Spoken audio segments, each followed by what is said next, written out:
Welcome to What a Creep, the show with Margot Donahue and Sonia Mansfield talking about creeps from the past to the present. This is your quick guide to the biggest creeps, jerks, assholes, and losers, the best of the worst. From two nice ladies who want the world to be a little less creepy.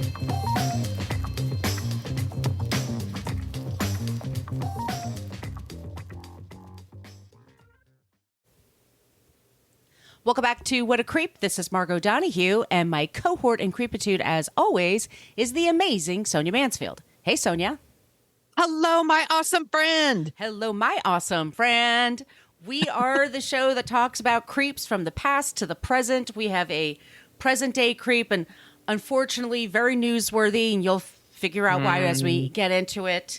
You can follow us on Facebook with our basic Facebook page, but that's usually where people go to gripe about our language or the fact that we don't let them in our private Facebook group. Yes, we use salty language in this program. Fuck yeah, we do. Deal with it. We have a private Facebook group. You do need to answer 3 questions before you can enter our private Facebook group. Questions are hard. Questions suck. Anyway, we are on Twitter as long as Twitter still exists. At CreepPod. Exactly.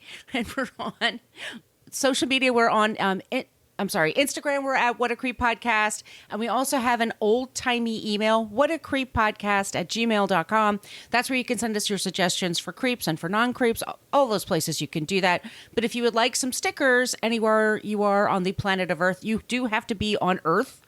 But we will send them to you. So that's, once again, For now. We may be hurling towards the sun any second, but until that happens, whatacreeppodcast@gmail.com. And Sonia, do you want to talk to them about the website? Yes, I do. I also want to tell people when you hear me go, please picture the shoulder shrug emoji. That's basically what I'm doing. Okay, so at the website, whatacreeppodcast.com, it's everything you ever wanted to know about our podcast, but we're afraid to ask. It has all of our past episodes in there, and each one of those has a link to our show notes. Every single episode has show notes. We're not making this shit up. We source everything that we do. We want to give credit where credit is due. The reporters are doing the hard work.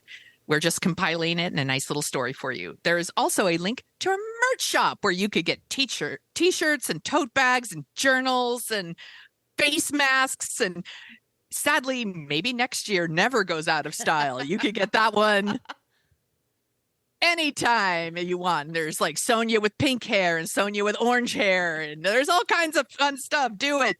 And there's also a link to our Patreon. Why don't you tell them about that, Margot?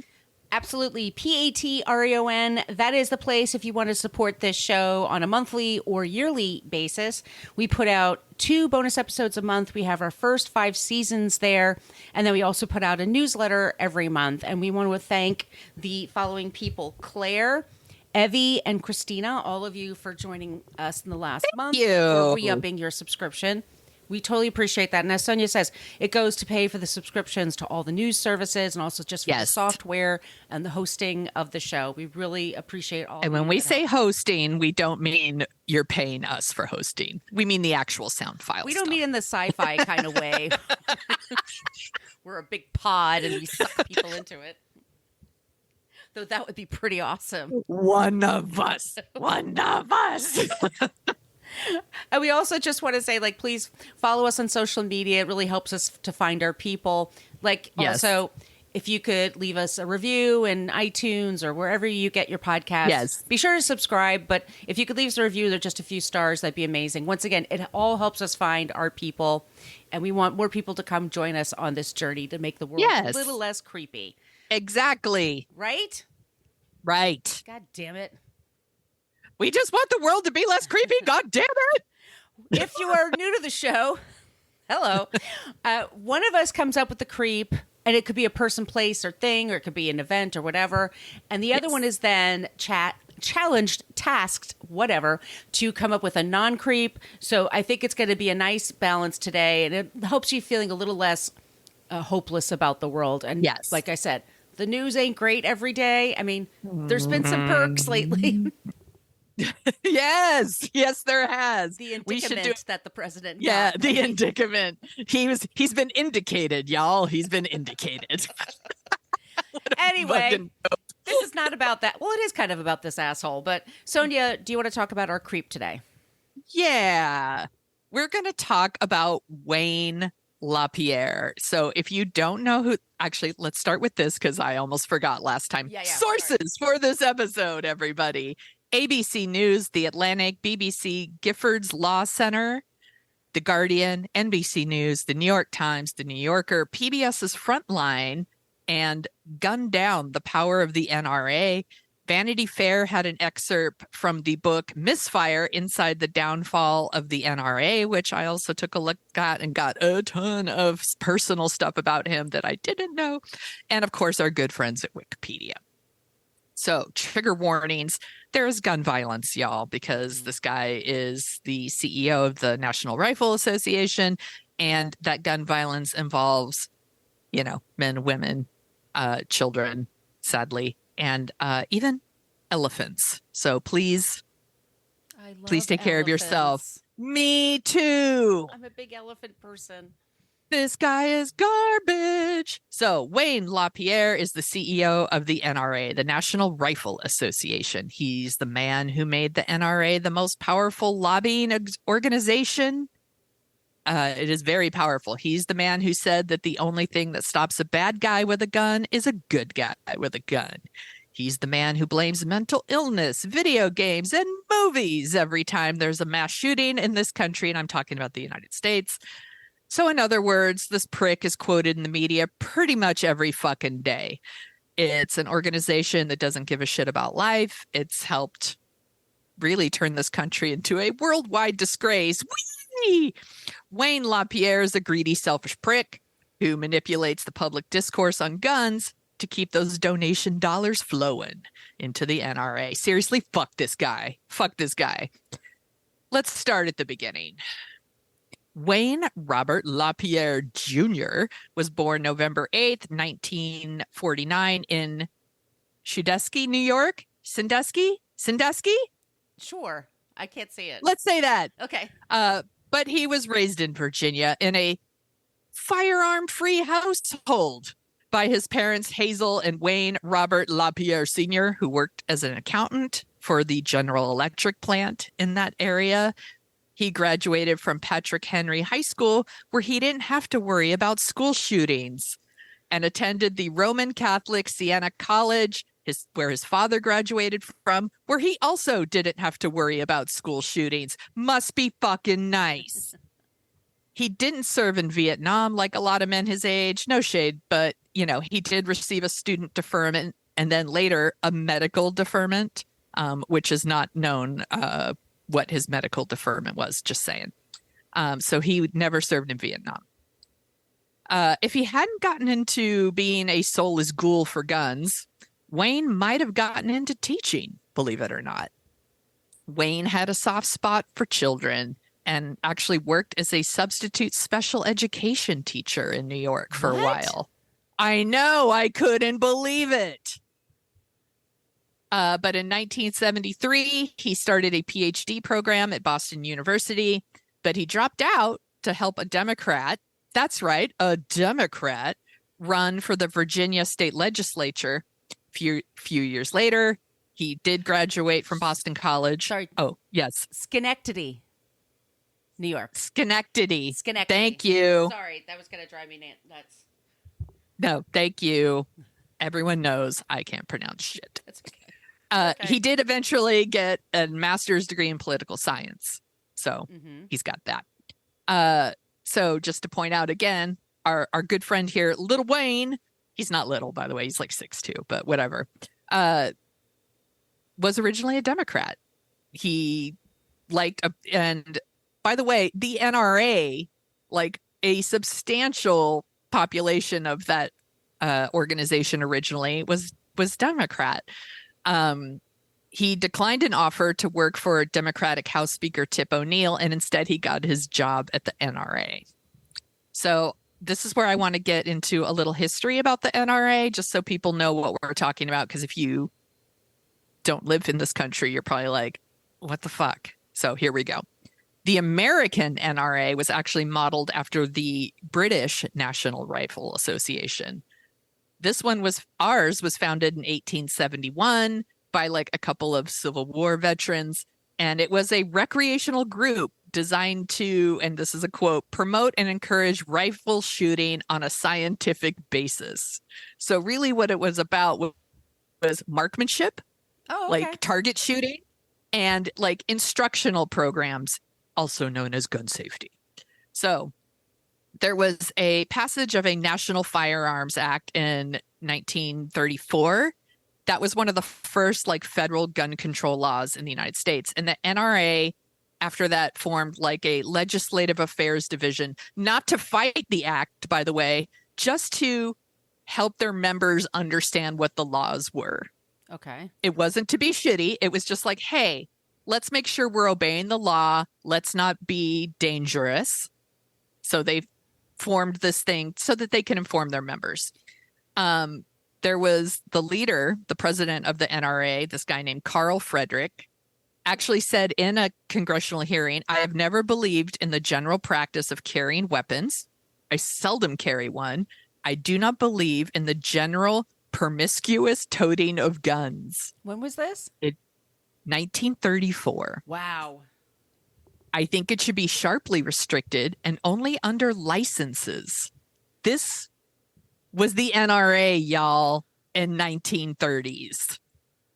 So 4 years later, there was a Federal Firearms Act of 1938. The NRA backed it, and it required a federal license requirement on gun manufacturers, importers, and people who sold guns. Holy shit. This is where they used to be. So the law also required like people who sold guns to maintain customer records, and it made it illegal to transfer firearms to certain people, for example, convicted felons.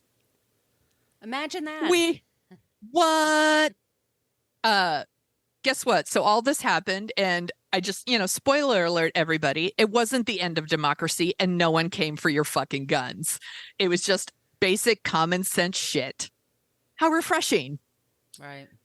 The NRA also supported the Gun Control Act of 1968, which created a system to federally license gun dealers and establish restrictions, again, on particular categories of firearms, like machine guns, assault weapons, things like that. It wasn't until the 70s. So for a long time, the NRA was nonpartisan.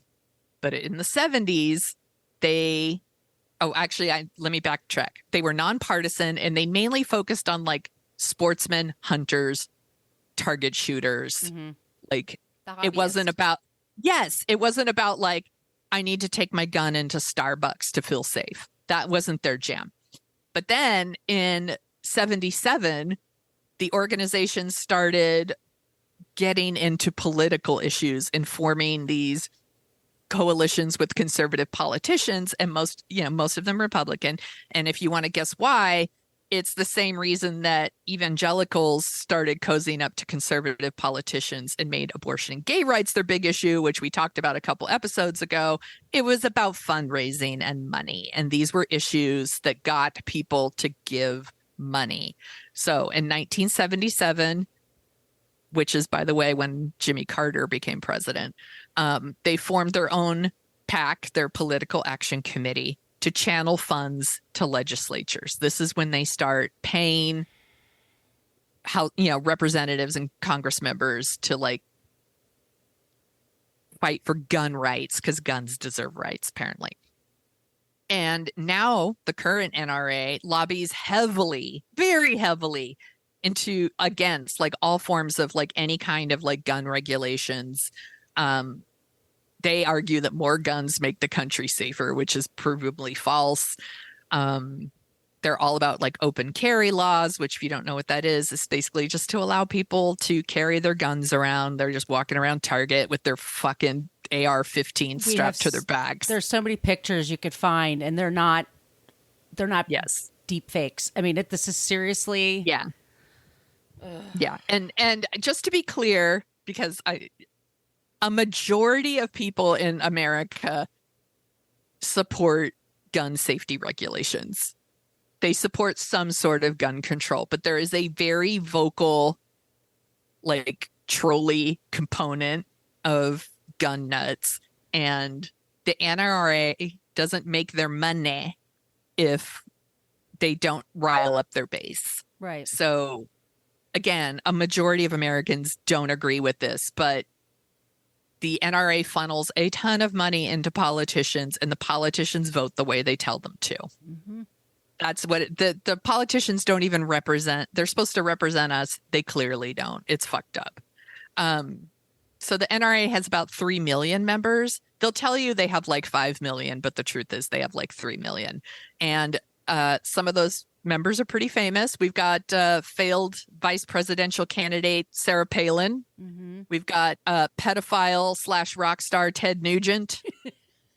We've got actor Chuck Norris, who starred in that show that your grandpa probably loved, and Tom Selleck, who stars in shows that my mom loves. I Charlton can't hate on Heston. Tom Selleck, I have to say. Look, he's got an amazing mustache. We all love Tom Selleck, but he also is a member of the NRA, which is, whatever. Like, again, not everyone in the NRA agrees with what's going on here, but the NRA is, pardon the pun, a trigger word. It triggers a certain thing in people in a certain picture. So I'm sure Tom Selleck is a very responsible gun owner. No shade at Tom Selleck, but seriously, fuck Chuck Norris. Charlton Heston was like very famously my cold dead hands. Yes, will you take this gun? Exactly. He was, very, very vocal, anti-gun control, that sort of thing. So now the NRA is among the most powerful special interest lobby groups in the United States. They have a huge budget that they use to pay members of Congress. And by the way, they're also technically a nonprofit. LOL. Which is a big LOL.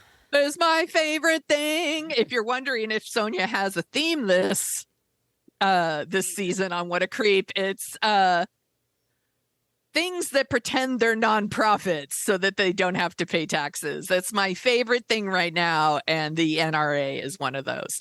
But they just, they suck. So here's a few ways they spend their money, and then we're going to get back to our good friend Wayne. In 2016, the NRA spent $30 million just on disgraced former President Trump, who's been indicated. He was indicted this week, y'all, and it just makes everyone downright giddy. And they got what they paid for. Like, his second week in the White House, he had Wayne in the White House, like, with a special meeting of conservative leaders and, putting people on the Supreme Court who are super into guns. And, they got what they paid for. In 2020, the NRA spent $250 million on Congress people, like, funding their campaigns. I mean, some people are like, why do you want to get into Congress? Why do you want to do this? And it's like, because they make money. They make so much fucking money. They make so much money. Like, Lauren and they are of Colorado is a multimillionaire. This is a dipshit. Like, and she's another one. She poses. People in America, they pose on Christmas cards with their kids. Yeah, and the number of school it's like once a week now. It's so which is like the disgusting of our childhood in such a short period of time. It's been normalized. I'm sorry, I'm interrupting. You're fine. We've had almost 130 shootings just this year alone. We're 90 days. Yeah, we're the last day of March. We're recording. Yeah, this. Like, we've literally had a shooting more than once a day. A mass shooting, not it's very upsetting, and it makes me very angry. I get pissed, God damn it. So let's get to our shitty friend Wayne here. So these are the things I got from the misfire thing. There's a lot of so when he first started at the NRA, dude isn't well liked. He's more known for his wrinkled suits and his inability to make eye contact. He would get very detached when talking to you, and his eyes would kind of wander around, you know. But he was repeatedly promoted, even though he displayed no outwardly professional ambition or charisma. He failed upward, as mediocre white men are want to do. Yes. He started as a state level lobbyist in 1978. He was promoted to the head of that department a year later. And then he was directing like federal lobbying the next year, like just failing upward. Eventually, he failed his way all the way to the top. By 1991, he's the CEO of the NRA. But the dude's not really like super into guns or good with guns. There was a joke that used to go around the NRA headquarters that the safest place you could be when Wayne had a gun was between Wayne and the target. Staff described Slam. they would do Snap. yeah, Bart Wayne. Mic Bart. drop. Apparently they do these like promotional video shoots, and they would give Wayne like first of all, why are you giving this prick a loaded gun? But anyway, so he's just waving the gun around, like an engineer like calls his name, and he'll like just turn around and like point the gun at the engineer, like just no fucking safety, like no. Such an asshole. People were always like alarmed at his like lack of awareness of how dangerous guns would be. There was another joke that if you underperformed at work, they might take you hunting with Wayne. You should tell them about your background, by the way, your dad. Oh, yes. You know what? I should mention this too. I actually grew up around guns. My dad is still like an avid hunter. He's a sports hunter, like a sportsman hunter, I guess you would say. Like he's traveled all over the world. He kills animals. I'm a vegan. Right. We clearly don't agree. But I will say my dad is very safe with his guns. He has a gun safe. He made all of his children take gun safety courses. We all took gun safety courses. I don't shoot guns. Right. You know, but I appreciate like his thoughtfulness. And he has rules about his hunting. Like he doesn't kill female animals and stuff like that. And like he would never hurt like a baby animal. And in fact, rando story, here we go. He went hunting once in Catalina, I think, and somebody killed like a mother goat. He brought the baby home. We had a goat. Twice he did this. He brought the goat home. How long did you have it? We had it until it started to get horns, and then they get a little bucky. You know, they'll like come at you. I love goats. And then he like, and this is not a joke. People are gonna say it's not real. He took it to a farm. He like had friends that have like open land and things like that, and he gave it to them. And years later, someone's like, LOL, he took it to a farm upstate, Sonia, where it could play with the other goats. That goat's dead. And I was like, nuh-uh. So I asked my dad, I was like, Dad, remember when we had Billy? And he's like, of course I remember. I'm like, did you really take him to a farm? And he's like, I really did. He wouldn't lie to me now. He would have lied to kids, Sonia. Sure. But he would never.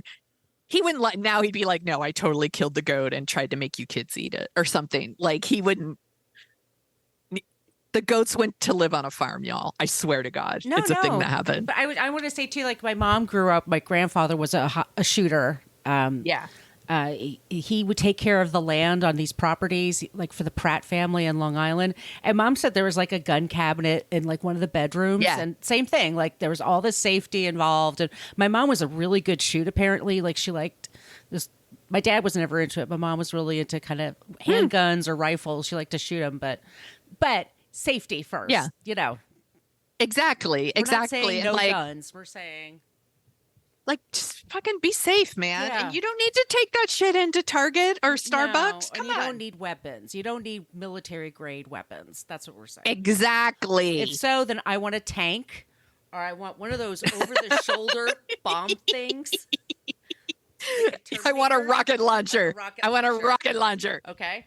No, it's just these. Yeah, but I know that like I come across like honestly like I am one of those people that I'm just like, you know, people are like they're coming for our guns, and I was like, fuck yeah, we're gonna take your guns. But the truth is like we're not gonna take your guns. Like I'm just like, can we be safe? Right. Like we don't need AR-15s. No one needs it. You don't need it for hunting. My dad does not hunt with an AR-15. No, you don't need it. You It's want ridiculous. it, but just because you want something doesn't mean you should have it. Exactly. And yeah, whatever. All right. So I do want to point out that this loser is actually married. Somebody actually loves him. It's so weird. But he was married. He had a first wife. I couldn't find anything about her, and I was like, maybe because she's embarrassed. I don't know. But She like, disappeared. She's yeah, he took her to a farm upstate somewhere. Like, look, I don't know. She started I don't know running in where a she field, is. waved over her shoulder, like bye. Bye. Like I don't know where she is. That's fine. Whatever. Her privacy's like she hasn't done shit wrong. Eventually, he married a woman named Susan Zendorka. I'm hoping I don't care if I pronounce it right, to be honest, because fuck her too. They got married in 1998, and she runs the NRA's Women's Leadership Forum, which apparently is a thing. Okay. So according to the book, Misfire, I want to make sure I'm giving all the credit. Wayne is a bit of a spineless turd. That's by the way, that's not in the book. That's my own phrasing right there. He's a spineless turd. So apparently, as they were like getting close to their wedding, like leading up to their wedding, Wayne is like running around asking pretty much everyone he knows if he should go through with it. Oh, This is how much of a pussy he is. He asked his staff, he asked his secretary, he asked his friends. He was to anyone around, they were all like, he's just looking for a way to get out of this wedding. Apparently, he felt very pressured by the bride into it. But again, he's too much of a fucking spineless turd to maybe say this isn't what he wanted. According to two close friends of his, because apparently he has friends, Susan sent out the invitations for the wedding without even telling him. Again, what a spineless turd.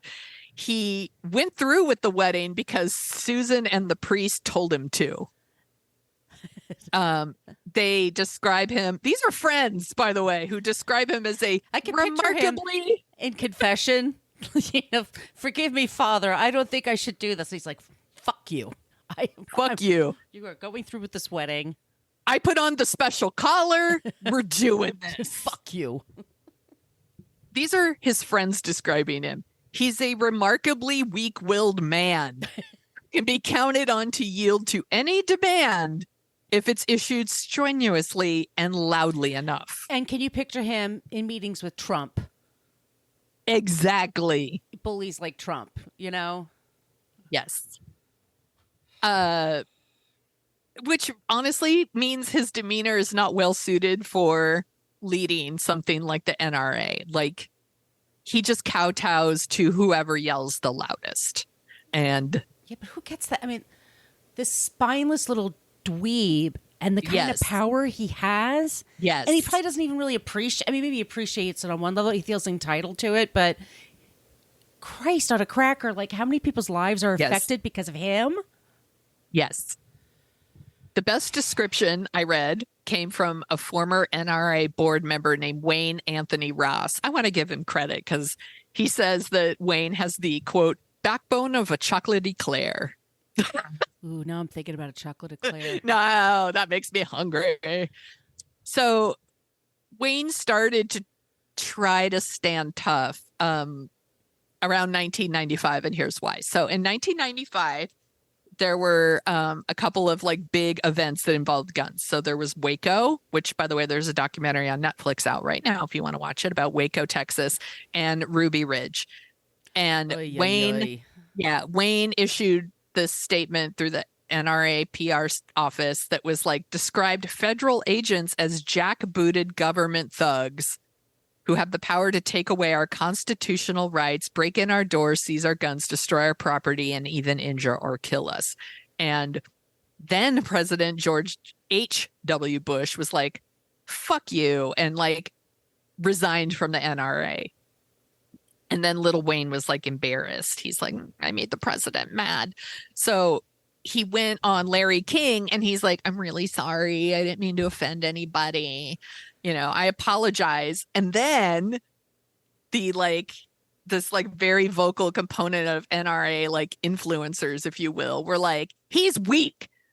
Wayne is a pussy. You never apologize. Yeah, never apologize, basically. Never admit you're wrong. And he seriously, he took that. So from then on, he was like, I'm going to stand tough. So ever since then, his like language, like there's like no compromise.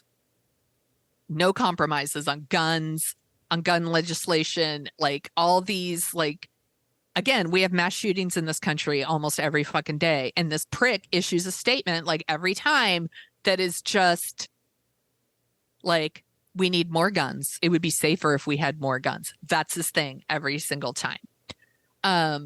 In the year 2000,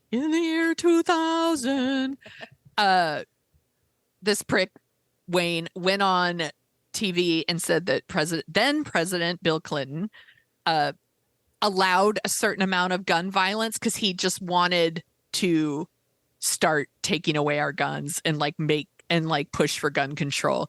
Like, can you imagine the fucking nerve, the fucking balls this man has to get on TV and be like, the president is just letting people murder each other because he wants to take away our guns. Well, that's their logic. And that's what they're doing. By the way, they said the same thing about Obama. Mm-hmm. They say the same thing. They want these mass shootings so that they can pass gun control. Like, I'm like, nobody wants this. Sorry, I don't mean to yell, but nobody wants this. Big spike in my sound file. Yeah. So sorry. So no significant like federal gun control legislation has been passed since 1994. One thing has happened since then. They were able to get like a bump stock ban. It was about like ammunition, basically. And that happened in 2017 after there was a mass shooting, surprise, in Vegas. Right. Where this man killed 60 people at a country music festival in Vegas. And then there was some action. I do want to say that like just a year before that, somebody went into a queer club in Orlando and killed 49 people and no one did shit. Right. It makes me so angry that it's... Well, the gays are blamed and feminists are blamed also, and abortion is blamed. Yes. And now trans people are blamed because that's causing all that. That's what's so fucked up. It is so fucked up. Yes. And this is just something, it's happening constantly here in the United States. It isn't something that's happening anywhere else. It's very upsetting. So every time these shootings happen, like Wayne is on TV saying like, we're against gun regulations, you know, it's about more guns. So, you know, Sandy Hook happened, and the Sandy Hook massacre is so awful. It's 26 people. 20 of them were elementary school students. They were kindergartners and first graders. And I can't even get into it because I will start crying. This story makes me cry every time. Immediately he does a press conference and he just like, you know, says the only thing that stops a bad guy with a gun is a good guy with a gun. We talked about him in this and Alex Jones, by the way, our Alex Jones episode. Yeah. Yeah. In response to the idea of any kind of national database of gun owners, he repeatedly suggests that our liberal government is failing Americans by not creating a database of people with mental illness. That's what we need to track, y'all. Because that's easy. Because that's so simple. Versus an object, right? Such a fucking prick. He also puts the blame on like video games and Hollywood films. And it's not about like, I don't know, the easy access we have to guns by deeply disturbed people, and sorry, mainly disturbed young men.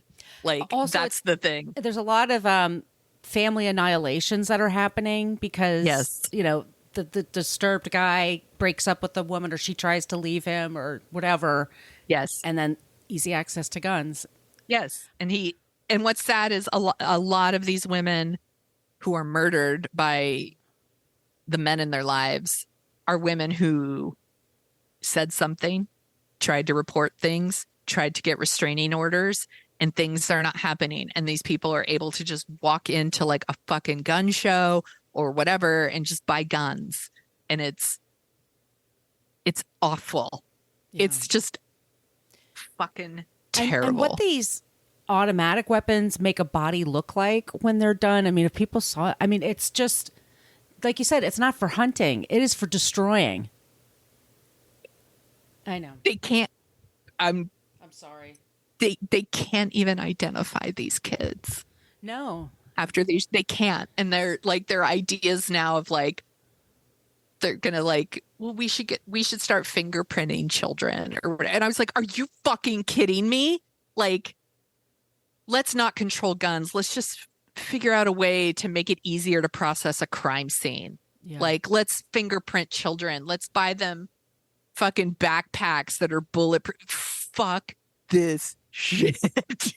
And I'm Yeah, I know. okay. I'm gonna take a sip of my coffee here. By the way, y'all, I'm very caffeinated and yeah. So. Okay. All right. Let's talk about what a gross, evil, greedy motherfucker this dude is. Let's switch to that. Let's talk about the money. That'll. He is a greedy motherfucker. So in 2020, the New York State Attorney General, thank you, New York State Attorney General. You're doing the Lord's work always. They filed a lawsuit seeking to dissolve the NRA on the grounds that Wayne and other I refer to him as Wayne and not LaPierre because fuck him, whatever, and other top officials are using this nonprofit to make themselves rich. What? Stop it. The hell you say? What? That sounds crazy. That's bananas. Yes, they diverted tens of millions of dollars for personal trips. They paid people off to buy their silence about things and all kinds of awesome improper spending. They contributed to the loss of more than $64 million in 3 years. And here's the deal. Guess what? They're super guilty of it. They're super guilty. In July 2013, Wayne and his wife, Susan, went to a wedding in the Caribbean, and they cruised around on like a luxury yacht, and it was provided to them by the NRA for free. Like an NRA contractor gave it to them for free. That's inappropriate. And then our buddy Wayne is pulled into court and forced to testify, and he doesn't even mention the wedding. He says that he testified this under oath that he was on that boat because his life was in imminent danger, and it was the only place he was safe. Quick, get me to a luxury yacht. Yes, he said that trip, and by the way, it's the one of six summer voyages on that yacht in the Bahamas and the Caribbean, all that stuff. He does them all the time. He did them like over like a period of 6 years. He called them quote unquote security retreats. He said it was the only way he was safe. It was the only way he was safe. Sure. By the way, like, he also would bring like his niece and like her husband and stuff on these trips. They're fucking posting on Facebook, like checking in at places and shit. Like, you're not being safe. I could go to Facebook and see where you are right now, motherfucker. Fuck this guy. He's trash. So for nearly a decade, he was like doing these quote unquote security retreats.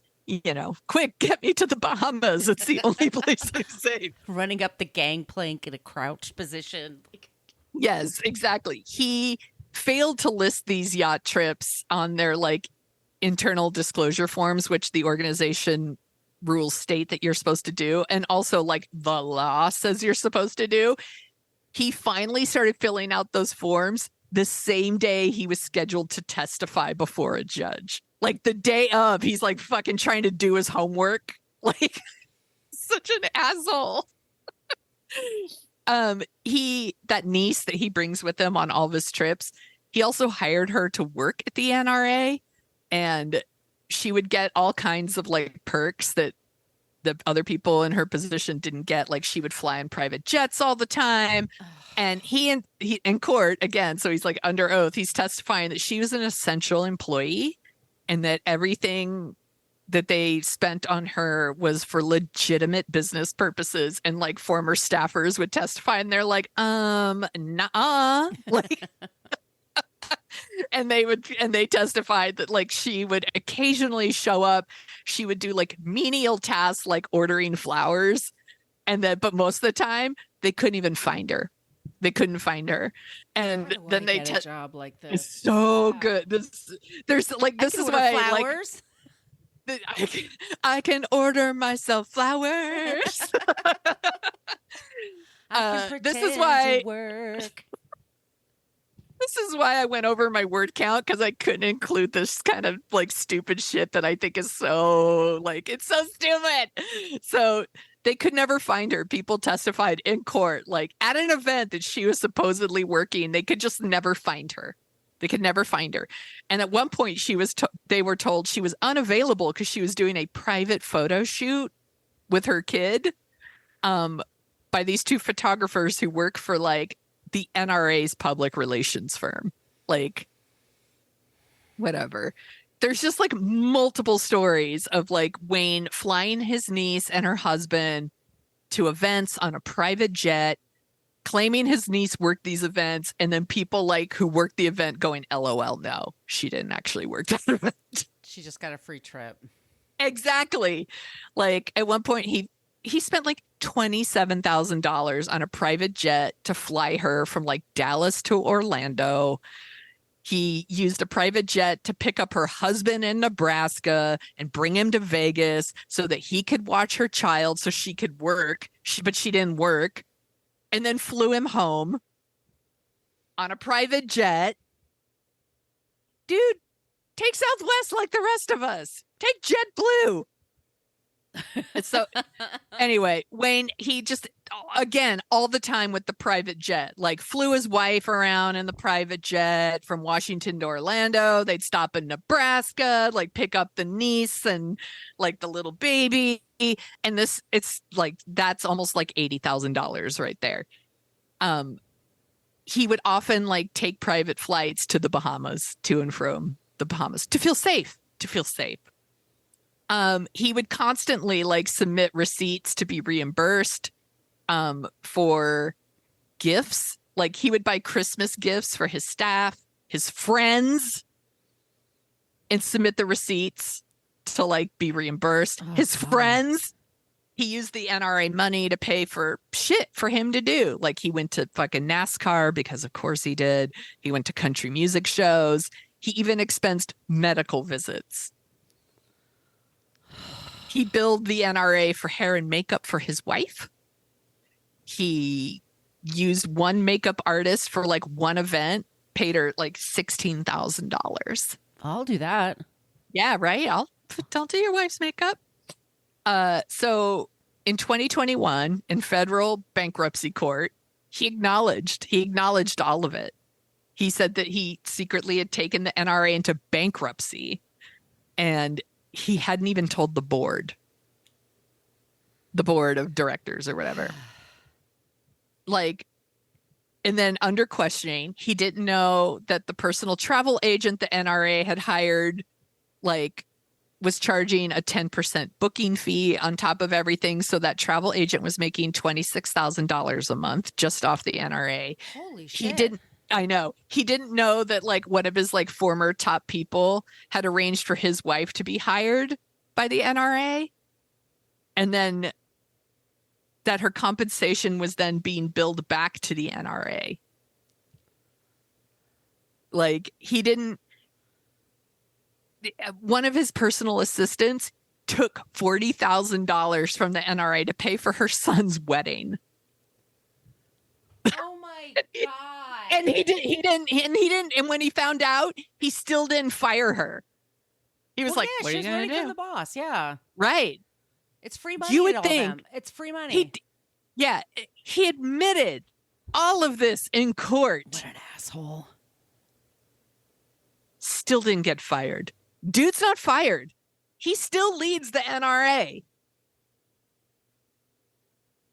He is now trying to use the bankruptcy as a way to like reincorporate the NRA in Texas because, as we've talked about in bonus episodes, unfortunately for the good people of Texas, this is where garbage people like Elon Musk and Joe Rogan and others go to do garbage things.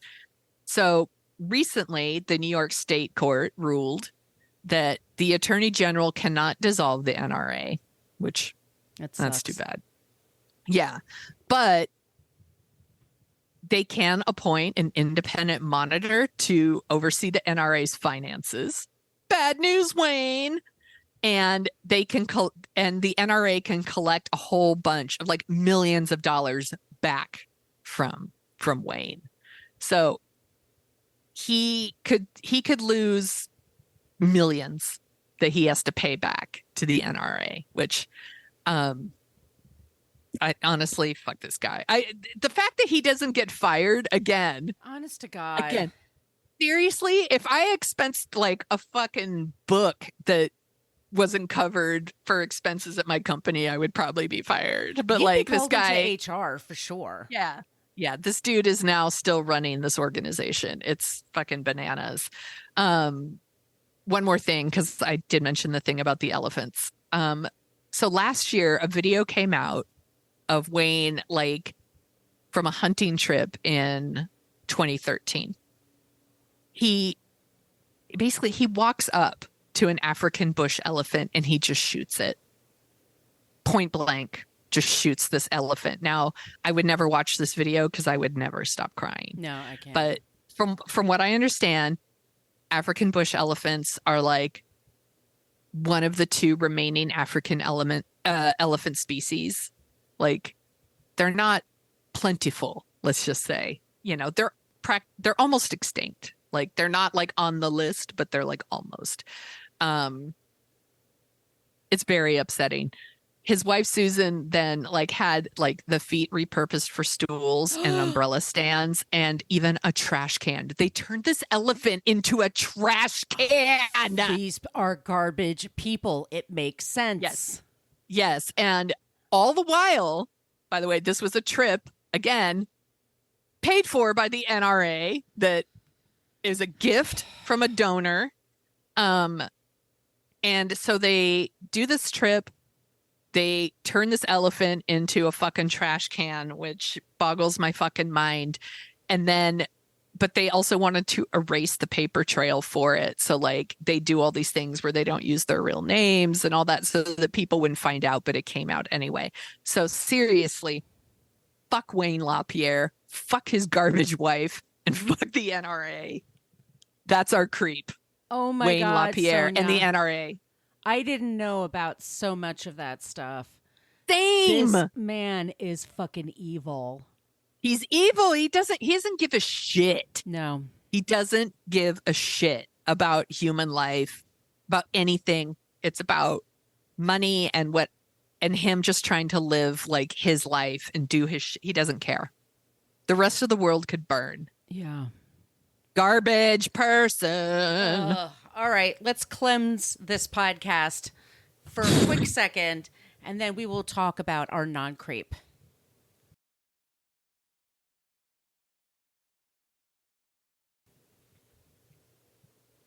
So, Sonia. Yes. Do you know who Nan Goldin is? No. I watched a documentary. It's on HBO Max right now, and I think it's streaming in other places. You can rent it. It's a documentary called All the Beauty and the Bloodshed. Oh, it's on my list. Oh, it's okay. So let me talk to you about Nan Goldin. Yeah. She was born 1953 in Washington, D.C. She's an activist. She's a photographer and an activist. She grew up in, like I said, in DC. She had a sister who had a lot of issues. Like, she grew up in a very 1950s suburban home where people don't talk about their fifis. They don't, Correct. everything's kind of this haze over everything that's going on. And she had a sister who was struggling psychologically. And her sister, unfortunately, died by suicide as a teenager. And It's awful. Goldin was very young. They were very, very close. And they never talked about the death. They never talked about, there's no therapy going on. And Nan, by the time she's like 13 or 14, she leaves home with a boyfriend. Okay. She's in and out of the home. She goes to Satya Community College in Lincoln. I'm not sure exactly where that is.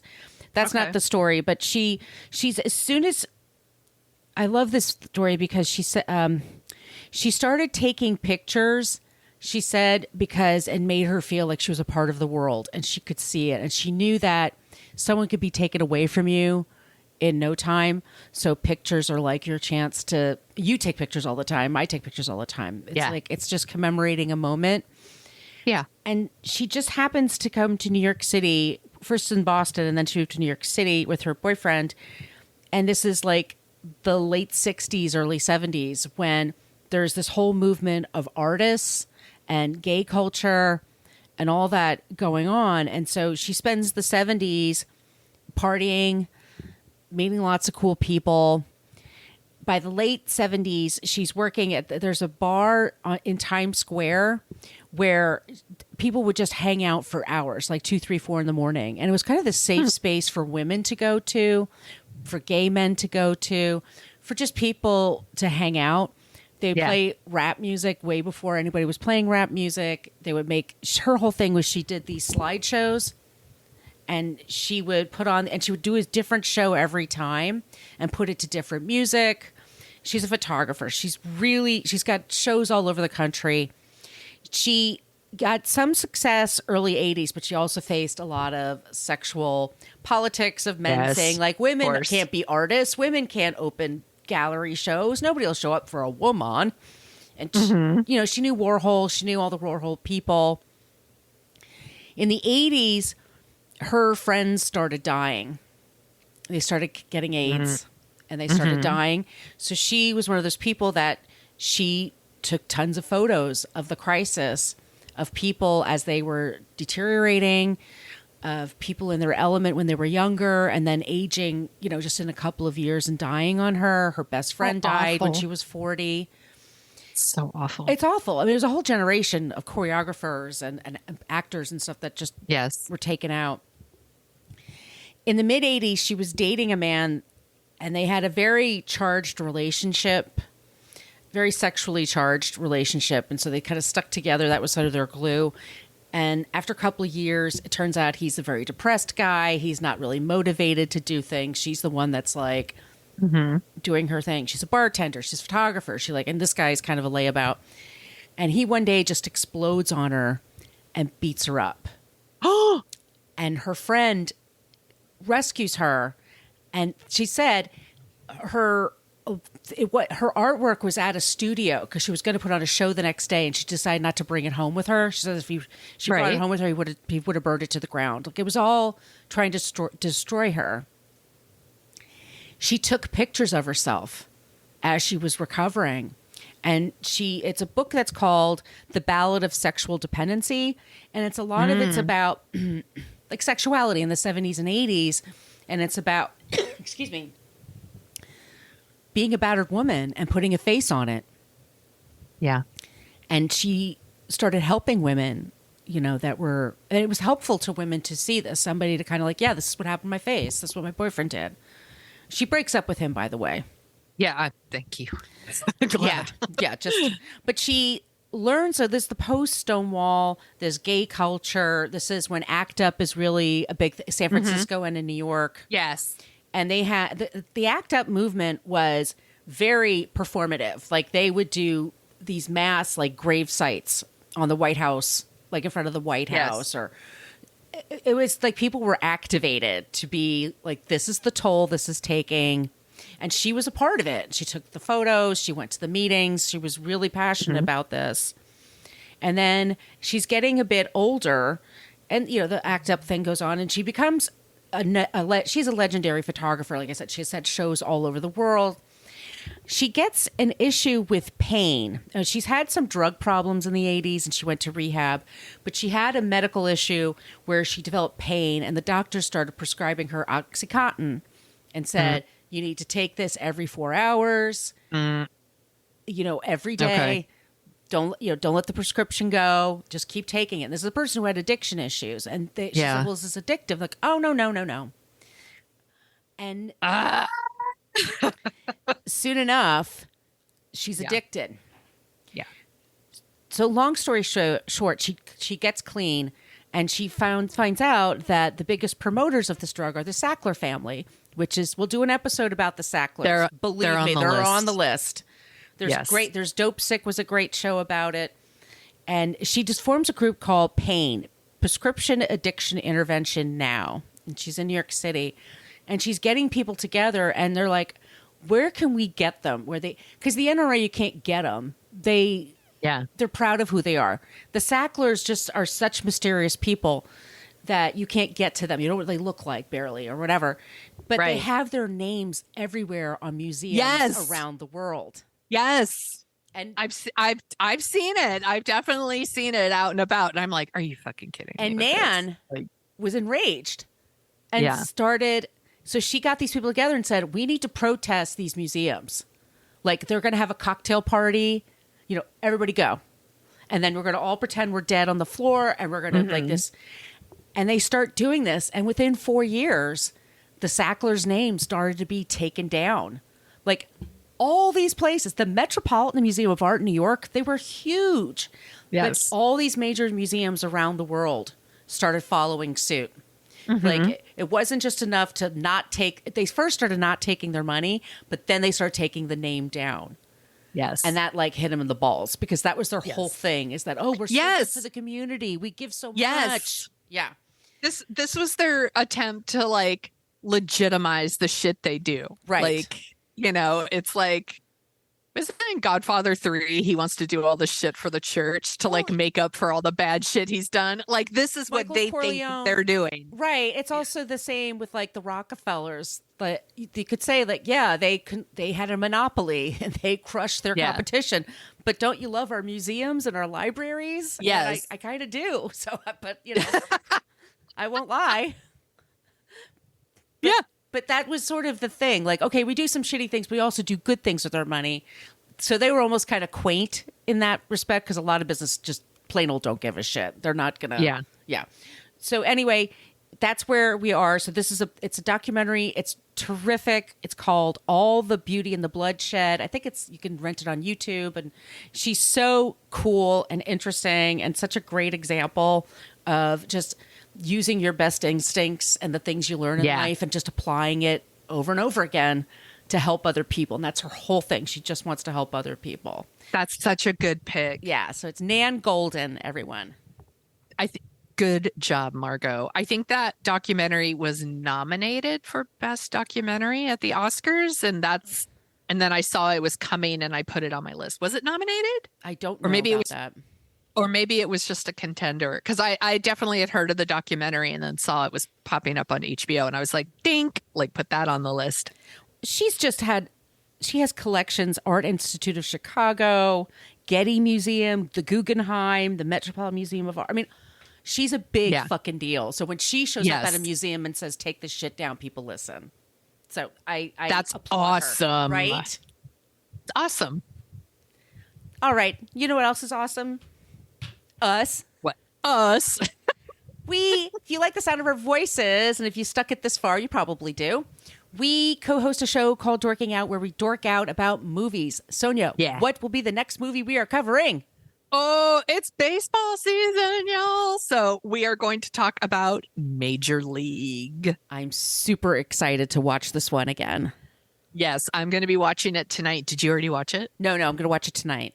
Yeah, I have thoughts and feelings about Major League, I'll just say. But also, I'm just excited baseball's back. But it's going to be so fun. This is going to be one of those movies that's like really fun to talk about because it's got a very interesting cast and stuff that ages well and stuff that doesn't, I'll just say.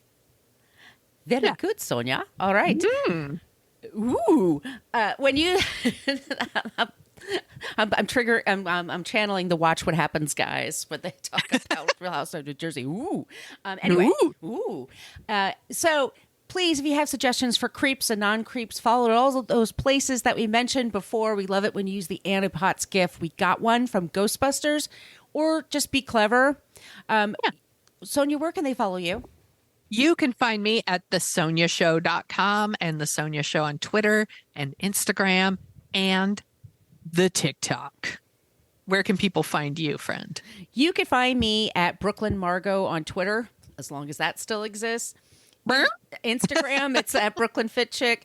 Also, my site is brooklynfitchick.com, and I'm on the TikTok at Margot Donahue. And I was saying to Sonia, I was hoping that if y'all could please follow me. And I'm pitching a few things for books and projects and things like that. So I need to show my social media engagement numbers. So yes. If y'all don't mind, hit the like button wherever you are. Your favorite thing, that would be amazing. Yeah, and also there's a lot of things going on Twitter right now with their like algorithms and like the blue check marks are going away and all this stuff. So as all of that is happening, we want to make sure that we're still